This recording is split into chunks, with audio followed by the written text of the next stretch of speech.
Hello, I'm Wyatt with ECTV. Today, Camilo Lewis is here interviewing Casey Rodriguez. She is a member of the City of Ventura Arts and Commission branch. I hope you enjoy this interview. Hi, this is Camilla with ECTV, and today we're here with Casey Rodriguez. How are you doing today? I'm good, thank you. It's an honor to be here. Thank you, students, for inviting me to be here today. Awesome, yeah. So you're a commissioner for Ventura's Art and Culture Commission. Can you tell me a little bit about what that is? Yes, I am a commissioner for the Ventura City Art and Culture Commissioner, and I oversee with my colleagues our local city arts. One of the projects that I was blessed to oversee was the Ventura River Memorial Project. So when you're looking over projects such as the Ventura River Trail, when you're signing off on it, what is the process for that? And then what was the process specifically for the River Trail? So what do you guys kind of look for? As a commissioner overseeing a project, we look for first the complete packet. A complete packet usually entails the artist's resume, past work experience, examples of their past work, and their plan for the new art that they're submitting. Okay. So their vision for their work spot. Okay, so then with the Ventura River Trail, what about that process went into that? Is there anything specifically that would qualify them to not pass for the signing off?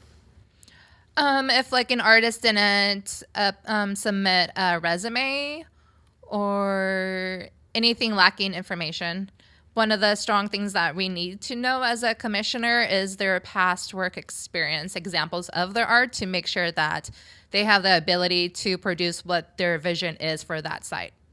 Okay. And you volunteer for this, right? Yes, as a volunteer position. I'm grateful that 3 city council members elected me to be on that commission. What influenced you to go for this? For me personally, I am the only one to represent culture on the Art and Culture Commission. Being a Chumash community member, I am there to make sure that any incoming art displays respectful, accurate Chumash imagery. Okay, and so what band do you belong to in the Chumash? My written lineage begins in 1733 at the village of Humalaroo, which is presently known as Malibu, but I also have doctrine in Santa Paula as well as Ojai and Ventura. Okay, and so you're very politically active in Ventura County. Could you tell me a little bit about that? Yes, on my political stand, I am the second vice president of the Democratic Club of Ventura. I am also a state executive bar member for 8038 through the CADEM California Democratic Party. Oh. So, yes, being a state executive bar member for the last 2 years, I have gathered, I attended different political events throughout our state, such as in LA, Sacramento, Visalia, and San Diego. Oh, wow. Yeah, okay. It's been very hands-on the last 2 years in the political realms. And when I'm attending these state events, I'm also a CTA and VESPA union member, which is California Teachers Association, and VESPA is through the Special Ed union, which is me being a para-educator at the local school district. Oh, okay. Oh, wow. So this is kind of going back to the politically activeness. In 2020, the Father Sarah statue in front of the Ventura City Hall over here was taken down, and I remember I was there for the protest, and I know that you were there for it to be removed. So what was the process of having it taken down? How long did it take? How difficult was the fight, would you say, as well? Most of the work was definitely on our traditional Chumash elder, Julie Tumamite Stensleys. She had very strong on work with our council and county folks. My personal engagement was just attending on those gatherings, and I'm very happy to say that during that time when a lot of statues were being removed, we were the only group that was successfully able to remove a statue in a peaceful way. Oh. And that was in strong dedication to the writings of Julie Tamite Stinsely's, knowing, even though there's people who oppose that position, we needed to still show respect and honor those people as well. So it was very important for us to remove the statue in a peaceful way. So why was the removal of the statue important? And more specifically, why was it important to you? It was important because it was located in an open city space where a lot of people, especially those of Chumash lineage, felt very triggered, very saddened, just a very unjust place for that statue, because Father Sarah was instrumental in the genocide of our people. So seeing that was, very hurtful. We want to be a part of our city. We want to be able to go through our streets feeling happy, feeling joy. And when we see such images, that doesn't make us want to be around. And, it's kind of like the same feeling of having a statue of Hitler, it's just not a respectful thing to do. And, I'm very grateful that it is where it is now for those people who want to pay tribute to it. And, those people have the right to still see the statue. And I'm grateful that they have that place on the mission to visit it. Mm-hmm. Okay, and so since you are a commissioner for Ventura's Art and Culture Commission, did the removal of the statue relate to your role in that in any way? Because I know how you were saying you have to sign off on specific projects to happen. Do you think that at some point, like in the past, someone then had to sign on for the statue to be there? I believe the city would have had to given that okay for the statue to be there. I'm not 100% correct though, but I'm sure the city had a say on that. Oh, okay. I was just curiously wondering. Yeah. Okay, and I also see that you're wearing a No More Stolen Sisters pin with a red handprint on it. And recently in the Emmys, the actor Dee Farrow also came up on the red carpet and he had a red handprint on his face. So I just wanted to ask you a little bit today about that pin. Yes, it is connected to MMIW, which is Murder Missing Indigenous Women. Currently, there's thousands of missing or murdered Indigenous women. We've been having this severe issue since 2016 really started getting the highlighting of it in Canada. And we have such an issue with missing and murdered Indigenous women that there is a new law rule that is printed out in the media when missing and murdered Indigenous women does end up being noticed, which is called a feather alert. Mm-hmm. So is that a little bit like an Amber Alert, except it's for Indigenous women gone missing? Correct. Okay. Oh, wow. So why is the pin specifically important for you? And I'm glad that you're wearing it on the show today. For me, it's important because I believe good representation matters. I am incredibly grateful for Dee Farrow's strong leadership at the Emmys. We as Indigenous people, we need to be mindful of every spot that we're entering. We need to use that moment and bring representation to such issues. And for me, it just made sense to have it on today where, viewers who might not have heard of MMIW or know what the feather alert is that they see on news channels or on their social media, just bring awareness. It's very important that we take every single second we have to educate. Yeah. And it's sad in the first place that's even had to get to the point where there are now feather alerts, that it's gone to become such a big issue as well. So that's good to bring awareness to. Thank you. And so in Ventura County, there's also such thing as a Ventura Tide Pod, and that's a podcast, right? Yes, Ventura Tide Pod is an amazing podcast that we have in Ventura. It is very super chill environment where they highlight local politicians, local musicians, local small businesses. They really just try to be a voice to bring representation for Ventura people. They do a little stretch outside of Ventura, but they definitely want to highlight Ventura people. And yeah.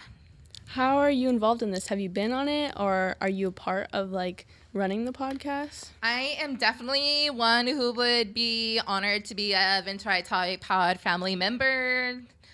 I started my work with Ventura Pod when I was council member Liz Campos' campaign manager. Oh, okay. Yes, they were instrumental in getting our amazing council member Campos up on the dais that we are having today. And that's how we started. Because, council member Campos can't attend every meeting because, not every place is ADA accessible. Mm-hmm. So at that time when I was her campaign manager, I would attend meetings that she couldn't attend. Mm-hmm. And the Ventura Pod location wasn't a place where she was able to easily attend. So I would go on the show for her to get the viewers aware why they should be supporting that amazing councilwoman. Oh, wow. That's awesome. And so where would viewers of the show today be able to find and listen to Ventura Tide Pod? On YouTube. Oh, okay. Awesome. And so then another thing that you're also involved with that I wanted to touch on was the Ventura County Disability Summit. As in, what is this essentially? Could you explain to me and also the viewers, and how are you involved? Yes, the Ventura County's Disability Summit, the first Disability Summit, was last week, and oh my goodness. Don't even worry about it. It was under the leadership of County's ADA Chair, Danny Anderson. It was held at the Crown Plaza for 4 days, and it was leaders through the county, through the state for disability communities.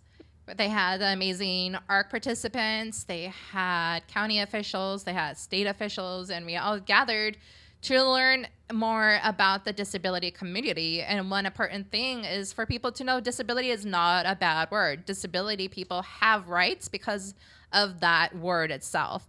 And a lot of organizing that took place that week was to educate on how to better serve the disability community, especially in an emergency. With climate change affecting so many people these days, it's really important that we know how to successfully help our disabled community. What do we need to plan before an event happens? And it also taught us how to become a better advocate for the disability community, a major community that is overlooked in so many places. And, such things as, having ASL interpreters at City Hall meetings, or making sure that the places that we're trying to relocate people and need to move is wheelchair friendly.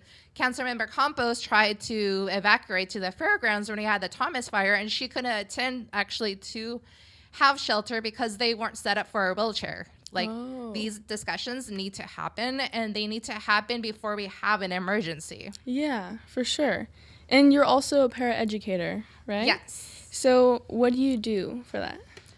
I am a paraeducator at the local school district. I am assigned the most amazing student. He is my amazing student. He's a rock star.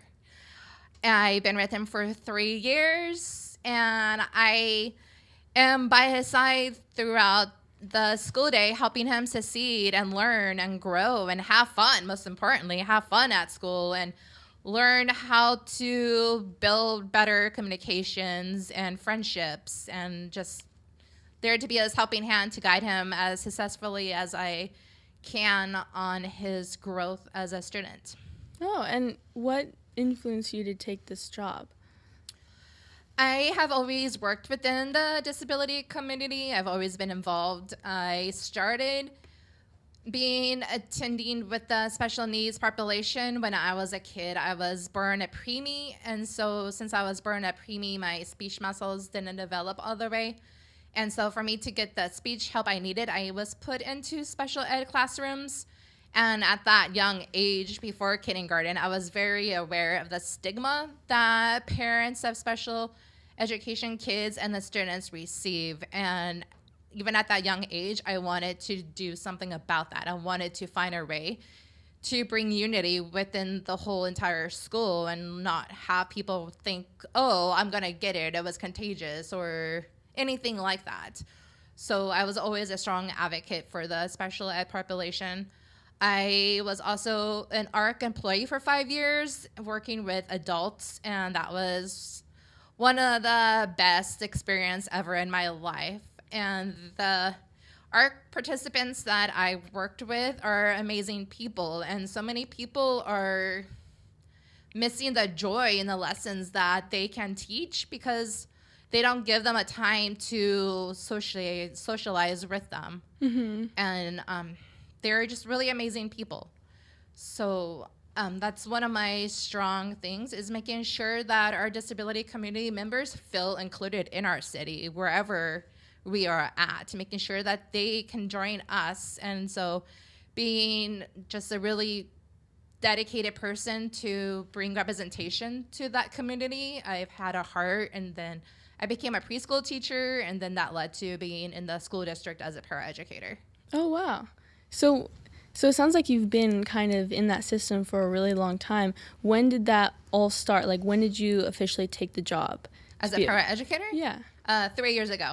So the student that I'm assigned is my first student within the school district. Oh, okay. And it's completely amazing. I have the most amazing relationship, not with just my student, but with the student's family. We're very involved as a complete union, as we should be for the success of our student, of their child, because it doesn't just stop at school. We know that we need to be a complete team for him, and to be connected at home and at school, and that communication, that relationship that we have been able to foster for 3 years is instrumental to his growth. And I am so proud of where he is today. When I started with him, he was nonverbal, and now he's using his words like nothing, and it's amazing to see the growth that he has. And he's writing his sentences and doing math, and seeing him just succeed is there's no joy like that. Yeah. I'm sure like a parent, but I'm not a parent, so but yeah, it's definitely. Yeah. Still though, you still feel very much proud because you've been with him throughout this whole time. So yeah. Yes, very much. Yeah, that's so nice. And I just wanted to recircle back to, you mentioned you worked through election seasons and with city council members. How did you start getting involved with that, and how long have you been doing that for? My political work was started with the amazing late supervisor Carmen Ramirez. Then she was an incredible woman that so many of us miss. And being a child, watching the nightly news every night, I heard her name. But at that time, she was just very focused on environmental work. But being that young, I was like, oh my gosh, this woman is amazing. Like, I want to be this woman. Like, here's this strong woman doing exactly what she believes is right. And then later with the statue, that's kind of how I started connected with Carmen. And went through emails. And, at that time, I was very far from any government idea. But it was her dedication. It was her taking me under her wing and choosing me to work with her to do like the county seal change, and worked on the Yes Down A and B campaign, and seeing someone in the government realm who wasn't just giving words, but was a sincere, committed person who understood the need and the emergency to have Chumash representation, and that now is the time. And so for her to give me her friendship and mentorship, and then losing her as quickly as we did, that was my promise to her when she passed, because it's not always safe to be a very strong voice in our community, or anywhere really. And not everybody wants to do it. It's not everyone's plan to be a voice for people like Carmen was. But I knew that I had the ability to do that because I was always a activist. And so like I knew that I could honor her in that way and be a voice for all people. Yeah. So that entered the political realm. And I was actually the Chumash person who was blessed to give the Chumash blessings at Carmen's memorial service. And I feel like that was like the turning point of my political realm, because a lot of people knew me through my activist work. Yeah. Not realizing, that spot calls different energy. Like, you're there for a reason. You're kind of fed up about something, so that's why you're there. And then to have them see me in such a nurturing moment as those memorial services, I feel like that was an aha moment for a lot of the political people. And they actually came to me a little later down that time and was like, hey, we would like to see if you're interested in pursuing these political positions that we have available, which was the second vice president of the Democratic Club of Ventura. Oh. And I wasn't to go ho on it for the first, but they kept asking. And so, like, we believe when we keep getting a message, question asked, there was a reason for it. And I said yes, because I feel like that was a stronger way to carry on Carmen's legacy. So it was just the desire to continue doing her work. Mm-hmm. And so I decided to do that. And then, being the second vice president of the Ventura Democratic Club, I was asked to sign up for the CADEM, the state executive board member position. And like, once again, I was like, no, but then other people kept asking. I'm like, okay, like, clearly there's a path. There's a reason why these keep coming to me. Yeah. So I signed my name up. Ideally, I had really I really thought I wasn't going to win. My idea was, like, if I put my name on the ballot, and if it's meant to be, then the next time, then at least the people would see my name or recognize my name, and then maybe that will make me be able to win that position. But to my surprise, I got it the first time around, and it's just been a clear path that's been on my journey. Yeah. Wow, that sounds like it's been a long time from point A to point B, but it really sounds like you're keeping her legacy alive, so that's great, and you guys have done great things. And it's definitely not me. I don't want to make it sound like it's just me. That's doing it. A lot of people in our community is doing their individual way of bringing her remembrance of her, and because she taught a lot of people. She made a lot of people feel seen and loved, and yeah. She was just an amazing person that a lot of people miss. That's amazing. And so for my final question for you, I was wondering, so it seems like throughout all of these things that you have accomplished, which you've been a very successful lady, you've done a lot for this community and this city, what does perseverance look like to you, and what message would you like to share with the audience? Perseverance to me means doing what your heart tells you to do.